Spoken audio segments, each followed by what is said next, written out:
A delightful fragrance fills the air. It overcomes my body and it warms my soul, and I begin to sing.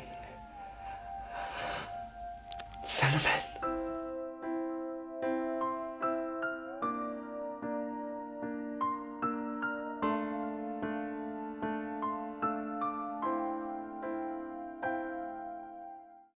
Behold, it is I, the spirit of the wood, the voice of the forest. Today, I come before you to share a story with you. In the cold weather, I am often inspired to consume more spices, namely the sweet fragrance, cinnamon. I mean, it's not entirely crazy to think that cinnamon is oftentimes associated with the cold or winter. It's a warming spice that oftentimes reminds people and myself of homely things. It's found all over the place when it's cold out. Although cinnamon is oftentimes associated with winter and cozy nights, it may surprise you that it originates in a much hotter climate. And as the ambassador of the forest, I'd like to share with you its humble beginnings. There are records to suggest that cinnamon was first discovered, or at least initially harvested, in what is known as present-day Sri Lanka. But it's difficult to say, as this plant species can be found in other parts of the world. However, this fragrant spice has cultural and historically significant roots in this part of the world. Cinnamon has been consumed by humans as food for far longer than what is on human record. Even being as old as I am, I can't remember the exact date it happened, but I'm not that old. 28 million years old. But I mean, that's not too bad, right? Okay, I'm pushing 30. Ugh, you'll get it when you get there. My theory is that it must have been some time when an animal or human found its dried bark, found it pleasant, and therefore edible. There are, however, notable examples of its use beyond its culinary applications. Take, for example, the ancient Egyptians used it during their embalming process. And the ancient Romans burned cinnamon in pyres to cover up the smell of burning flesh during their funeral processions. In fact, during the Middle Ages, cinnamon was used as a status symbol for its luxurious appeal. When one thinks of cinnamon, oftentimes we think of cookies, hot drinks, scented candles. But its association with the West is actually a far more recent phenomenon, meaning that other parts of the world were already enjoying this fragrant spice. It's important to note that there was already a spice trade in place before European involvement. During the Middle Ages, the trade was dominated by the Arab kingdoms, Venetians, Egyptians, and eventually the Romans. However, the origins of such spices were kept secret in order to maintain control of the trade. And you may be asking yourself, well, if the Romans and all them already had cinnamon and spices, how did they not know the origins, or at least where it comes from? Well, in short, it was a very long time ago, before the internet, and they had to rely on word of mouth. In fact, many legends and myths were created just to keep the origins of these spices a mystery. Traders spoke of myths and legends, which were essentially red herrings that threw off sailors and merchants from knowing the true origins of these exotic spices. One of the most famous myths was birds. Big, scary birds. In ancient Greece, it was believed that ferocious birds collected cinnamon sticks that were used to build nests. In 440 BC, the ancient historian Herodotus wrote in his book, The Histories, that the giant cinnamon birds collected the cinnamon sticks from an unknown land where the cinnamon trees grew, and used them to construct their nests, fastened to sheer cliffs. The Arabians employed a trick to obtain the cinnamon. They cut oxen and other beasts of burden into pieces, laid them near the bird's nest, and withdrew to a distance. The birds were then tempted down to carry the chunks of meat back to their nests, where the weight of the carcasses broke them off the cliffs, leaving the Arabians to collect the fallen cinnamon. And it wasn't just Herodotus who believed in these legends. In fact, everybody's favorite philosopher, Aristotle, believed in a similar myth.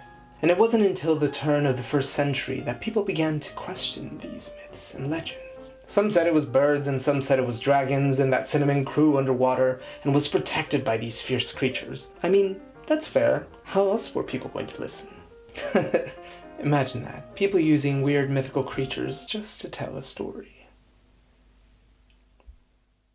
For centuries, the origins of cinnamon remained a mystery until the Portuguese arrived at Ceylon, which is now known as present-day Sri Lanka.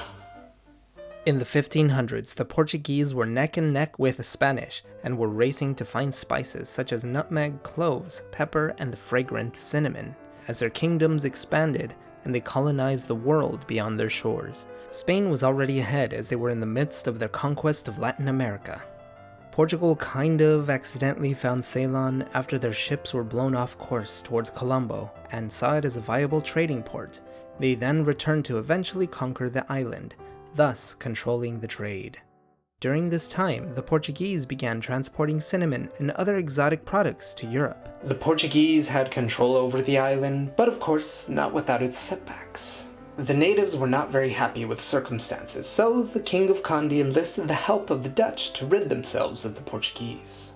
Now the King of Kandy wasn't just about to hand over the keys of the kingdom over to the Dutch. In fact, he had actually been in communication with the French Navy to help him get rid of the Dutch as soon as they got rid of the Portuguese. They signed the Treaty of Kandy, which meant that the two nations would cooperate to defeat and oust the Portuguese from the Kandian kingdom. Of course, whoever was in control of Ceylon was in control of the trade. However, the Dutch Navy defeated the French, and as that happened, they also conquered the Tamil provinces and enslaved the natives to work on the cinnamon and tobacco farms. They did, however, pressure the Portuguese into leaving Ceylon, thus gaining control over the island, as at the time Portugal was at war with Spain and could not afford another war. The Dutch and Portuguese eventually came to terms and peace was made between the two navies, and Portugal then left the island, leaving control to the Dutch. The Portuguese eventually returned to the island, but didn't get as much as they used to have. In fact, it was under European control for a very long time, until the British came along. Now, all of this wasn't just for sweet cinnamon. There were other spices being grown on the island as well, such as cloves, nutmeg, pepper, etc. But cinnamon was definitely a large component of the island's financial significance. The tension did not end there. At the end of the 18th century, things really kicked off. The British already had plans of an Indian conquest and had Ceylon in their sights. Essentially, the British government had promised the Dutch army that they could be powerful allies for the Netherlands against the French. However, it wasn't entirely the truth. They had convinced Jan Gerard van Angelbeek to allow the British forces onto the island as a friend, but had sent an agent of the British who paid £4,000, which is the equivalent of £400,000 today, to the regiment leader, Count Charles Daniel de Meuron, for the use of his private army, and to transfer his services to the British, thus leaving the Dutch without men. Mind you, he was originally employed in the services of the Dutch East India Company. This pressured the Dutch, who could not hold off the British forces for much longer, and were then forced to hand over the island, thus giving the British control of Ceylon, therefore giving them control of the trade. Ceylon then became a British colony until it gained its independence in 1948. Although Sri Lanka has gained independence, its contemporary history has been aggrieved by civil war and growing political tensions. It wasn't really until the late 2000s when Ceylon, now known as Sri Lanka, regained its place in the world as an economic powerhouse. That isn't to say that there are no political problems, as it continues to grow into the new world. Now, what does that mean for spices? Well, Sri Lanka had a foothold in the world as being a major producer of spices. However, as time passes, the world grew, and the climate isn't entirely unique. As the world expanded, spices were able to be grown in other parts of the world. Although the climate of this island is ideal to grow certain spices and goods, Sri Lanka is not the world's largest producer of cinnamon. In fact, nearly half the world's cinnamon is produced in Indonesia, in the jungles of Sumatra. When we think of cinnamon, we don't necessarily think of a hot climate. You may not realize this, but cinnamon is actually grown and harvested in a tropical environment. The islands of Sumatra are perfect for growing cinnamon, and a lot of it. 90,000 tons are produced every single year. According to the World Atlas, this is an $85 million industry, and it all starts with the plant. Cinnamon grows on a tree, and it is only harvested every 2 years. The inner bark is what is actually eaten. Cinnamon starts as a simple plant. It is then grown to a height of up to 15 feet, where it is then harvested by hand. It is then taken to a facility, where it is peeled and rolled into neat quills. The jungles of Sumatra are ideal, as the temperatures can reach over 100 degrees Fahrenheit, which is about 40 degrees centigrade. Once the cinnamon has been prepared, it is then laid out in beds, where it can dry in the heat of the summer. And once they are dried, it is then ready to be shipped all around the world. Fun fact, the small imperfect shards are what is then used to make ground cinnamon. Cinnamon is only harvested after the tree has matured, so it is important to keep the trees in the right conditions in order to yield a good harvest.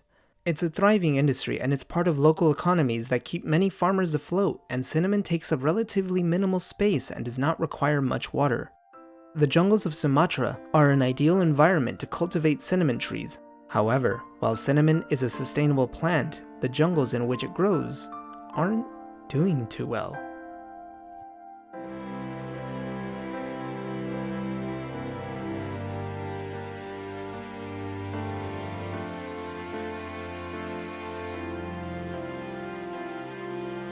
Hectares of forest land are cut down to make room for palm oil, particularly in the Kerinci Valley.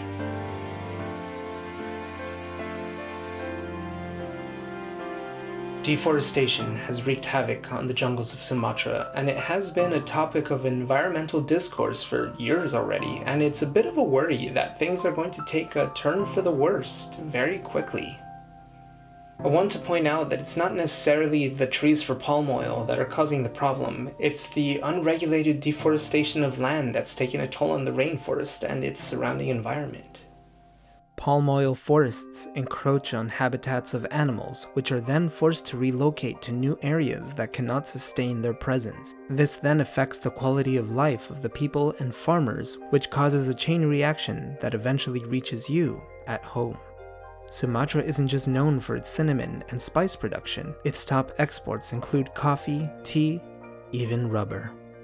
And it's not as simple as things changing to where you can't have as much cinnamon as you'd like, or seeing more people argue about climate change on your timeline. It's more about the idea that things are just not the way that they used to be. The world is changing at a very rapid rate, and it's going to manifest itself in both smoke and scarcity. However, there's still time. Efforts are being made by conservationists who are working with farmers to help them stay in line with guidelines to keep their environments as healthy as possible and to also keep their farms sustainable. In the simplest of ways, you can help by supporting sustainably sourced crops. Do your research, ask where your food comes from, and also you can support people who support good regulations that help both the farmer and the environment wherever you may live. And the benefits of good choices will trickle back down to wherever you may live. And I just want to make it clear that I'm not trying to guilt you into buying into a CrossFit, vegan, gluten-free, alternative lifestyle. No! In fact, I implore you to eat more cinnamon, as it contains a plethora of health benefits. It's believed by many that cinnamon is a great antioxidant and anti-inflammatory. It's been used to soothe tummy aches for centuries, and a secondary benefit is that it tastes fabulous.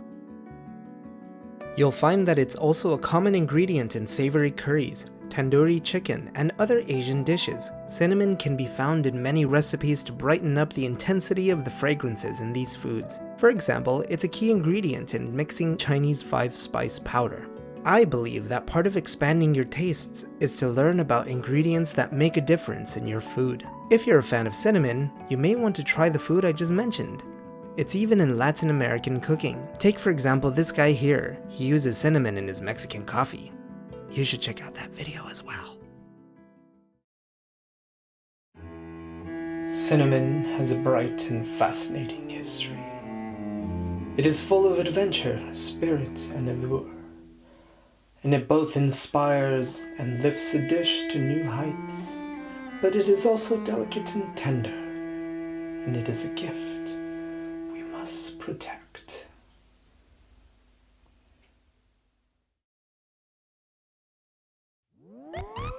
Hi everybody, Richie here. I wanted to take a minute to thank you so much for watching this video. I had a lot of fun making it, and I hope you enjoyed it too. And if you like what I do, please consider subscribing for more history and more food. This has been History Kitchen. See you next time. All works cited in this piece are listed in the description. Please visit the Rainforest Alliance for more information on cinnamon conservation and the Sumatran jungles. Thanks for watching, and I'll see you next time. This is History Kitchen.